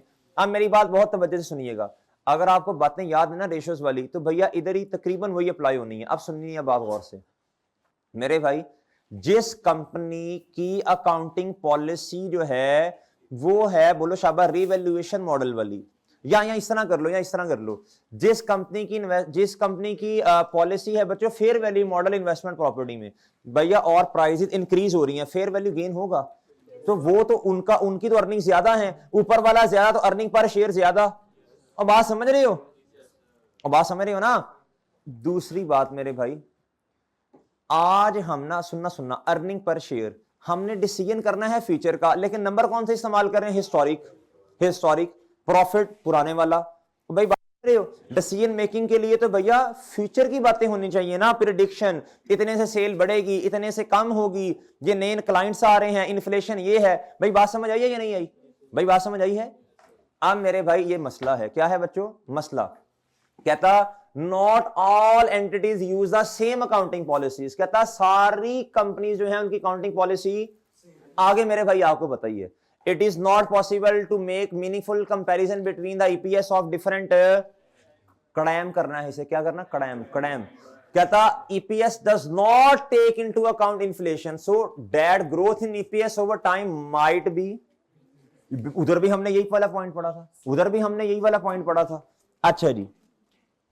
कहता आगे सुनना, बात बड़ी अहम बात होने लगी है, ईपीएस मेजर एंटिटीज प्रॉफिटेबिलिटी, क्या बच्चों, कहता but this is only part of entities overall performance, कहता ईपीएस जो है, कहता ये जो हम ना अर्निंग पर शेयर निकालते हैं, हम प्रॉफिटेबिलिटी की बेसिस पे निकालते हैं, लेकिन कहता देयर इज द पॉसिबिलिटी किसी कंपनी का प्रॉफिट इस साल का इतना अच्छा नहीं है, हालांकि उनकी कैश फ्लो लिक्विडिटी पोजीशन बहुत अच्छी है, कहता गलत नतीजा अखज कर लेंगे आप, क्या कर लेंगे भैया, कहता an entity cash flow can be just as important as its, कहता जितना प्रॉफिट इंपॉर्टेंट है कैश फ्लो भी इतना ही इंपॉर्टेंट है, कहता चेंजेस इन द वैल्यू, अब ठीक है, ये काट दो नीचे काट दो,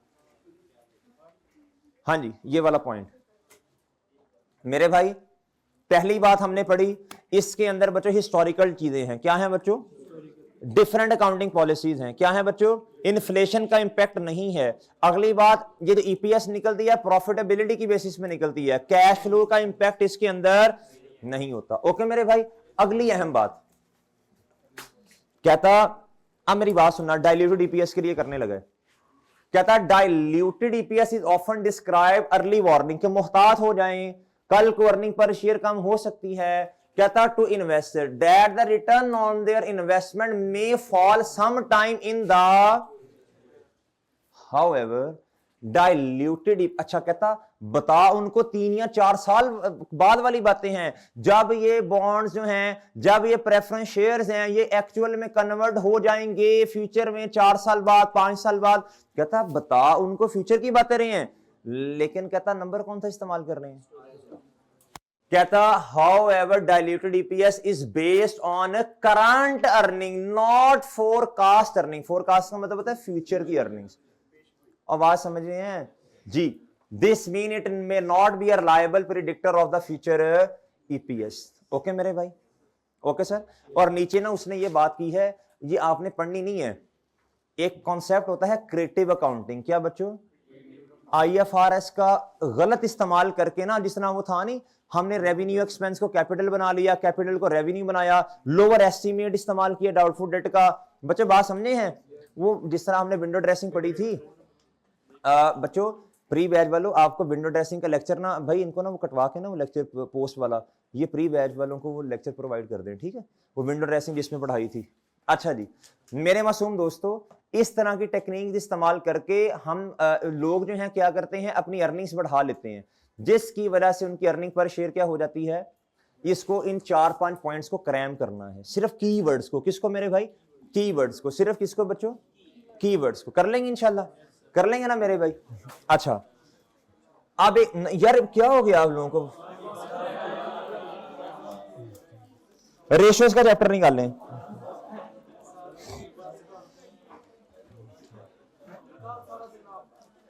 अच्छा चलो फिर एक बात सुनो, फिर एक बात सुनो ना, इसमें रहते हैं, एक छोटी सी बात बतानी है बस, नहीं चलो कोई नहीं, फिर यही पढ़ते हैं।